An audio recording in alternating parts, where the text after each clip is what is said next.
Good morning students, welcome back my YouTube channel.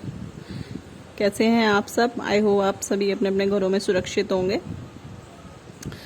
तो हमारा इससे पहले जो मैंने आप लोगों को वीडियो बताया था वो हमारा सेकेंड यूनिट हमने स्टार्ट कर दी है फैमिली प्रॉब्लम्स के बारे में।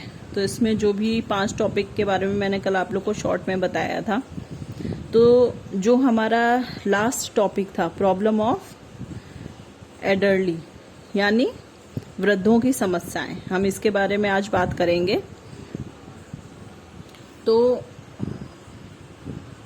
वृद्धों की समस्याओं में हम कुछ समस्याओं के बारे में बात करेंगे कि आपको ही पता होगा कि घर में जब एजेड लोग रहते हैं तो उनको किस किस परेशानियों का सामना करना पड़ता है। तो ये कुछ टॉपिक हैं जिन जिन परेशानियों का उनको सामने करना पड़ता है उनके बारे में। तो फर्स्ट पॉइंट है हमारा ऑस्टियोपोरोसिस। ऑस्टियोपोरोसिस में यह स्थिति बेहद सामान्य है और 65 वर्ष से अधिक उम्र के कई लोगों में पाई जाती है।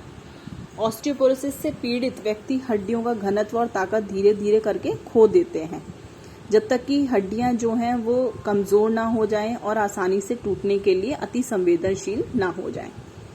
नियमित व्यायाम के साथ साथ कैल्शियम और विटामिन डी सहित उचित पोषण इस स्थिति के प्रभाव को कम करने में महत्वपूर्ण होता है। सेकेंड है हमारा अचानक जलप्रपात। तो अचानक जलप्रपात का मतलब है जबकि गिरना तकनीकी रूप से चिकित्सा स्थिति नहीं है, वे निश्चित रूप से एक ऐसी चीज है जिसके लिए बुजुर्ग व्यक्ति और उसके देखभाल करने वालों को सतर्क रहने की जरूरत है। गिरना बुजुर्ग लोगों में चोट के प्राथमिक स्रोतों में से एक है और गिरने की संभावना को कम करने के लिए निवारक उपाय किए जाने चाहिए। इन उपायों में ट्रिपिंग के खतरों को कम करना और जब बुजुर्ग व्यक्ति दवा ले रहा है तो जागरूक होना शामिल है, जो उसे चक्कर या अस्थिर कर सकता है। थर्ड पॉइंट है चक्कर से ग्रस्त। जब एक बुजुर्ग व्यक्ति को बार बार चक्कर आते हैं तो इससे उन्हें चलने में कठिनाई होती है और गिरने की संभावना भी बढ़ जाती है। एक बुजुर्ग व्यक्ति को चक्कर आने के कई कारण हो सकते हैं। यदि ये बार बार होता है तो आपको ये सुनिश्चित करना चाहिए कि इस मामले में हमें आगे क्या करना चाहिए या डॉक्टर से सलाह लेनी चाहिए। फोर्थ है हमारा सोने में कठिनाई। उम्र बढ़ने के साथ किसी व्यक्ति की नींद की आदतों में बदलाव आना कोई असामान्य बात नहीं है, जबकि हर रात आवश्यक नींद की मात्रा में मामूली कमी आमतौर पर चिंता का कारण नहीं होती। आपको किसी भी अचानक या भारी बदलाव के प्रति सतर्क रहना चाहिए। इसमें सोने में कठिनाई शामिल है। नींद की समस्याएं गिरने की संभावना के साथ साथ अपने स्वयं के स्वास्थ्य जोखिमों को वहन करने में योगदान कर सकती हैं। चूंकि इस स्थिति के कई कारण हैं, इसलिए किसी की भी नींद की समस्या के बारे में डॉक्टर से चर्चा करनी चाहिए। फिफ्थ है कुपोषण।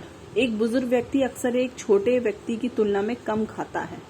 यह अपने आप में आमतौर पर एक बड़ा मुद्दा नहीं है, क्योंकि एक वृद्ध व्यक्ति की कैलोरी की जरूरत अक्सर एक छोटे व्यक्ति की तुलना में कम होती है। हालांकि कुछ प्रकार के पोषक तत्वों को कम खाने के विरोध में कम भोजन और कम कैलोरी खाने के बीच अंतर है। वृद्ध लोगों को वास्तव में युवा लोगों की तुलना में कुछ पोषक तत्वों की अधिक आवश्यकता होती है। वजन में किसी भी तरह के बदलाव या भूख में अचानक कमी के लिए सतर्क रहते हैं। 6 है निगलने की समस्या। कभी कभी वृद्ध लोगों को अपना भोजन निगलने में कठिनाई होती है। इसके परिणाम स्वरूप कुछ पोषक तत्वों की सही मात्रा और गुणवत्ता प्राप्त करने में समस्या हो सकती है। यह खुद को घुटन के लिए भी उधार दे सकता है, क्योंकि निगलने में कठिनाई के परिणाम स्वरूप भोजन एसोफेगस के बजाय श्वास नली से नीचे जा सकता है। 7 पॉइंट है मूत्राशय नियंत्रण का नुकसान। मूत्र असंयम के कई कारण हो सकते हैं।